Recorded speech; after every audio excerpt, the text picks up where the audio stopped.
Usile nyama ya nguruwe ambayo haijaiva vizuri, utapata kifafa. Je, ushawahi kusikia hivyo? Au minyoo ya nguruwe hupanda kichwani. Nguruwe ana minyoo ya kichwa.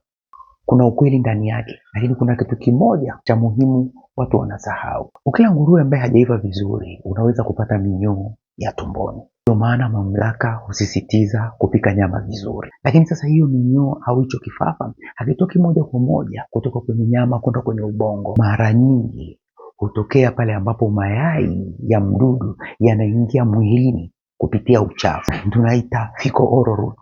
Yaani kwa bahati mbaya unakula uchafu kwenye mayai ya mtu mwenye minyoo, ndipo pasa lava kutoka kwenye hayo mayai inaweza kwenda kwenye ubongo na kusababisha kifafa. Hii ndio njia kuu. Kwa maana hiyo ni sawa na kusema unaweza kula nguruwe usipate kifafa kinachotokana na nguruwe, lakini unaweza kuwa hujawahi kula nguruwe kabisa lakini ukapata kifafa kinachotokana na nguruwe. Kwa hiyo kujikinga na kifafa kinachotokana na minyoo ya nguruwe sio tu kupika nyama vizuri, bali pia usafi na kunawa mikono ni muhimu zaidi.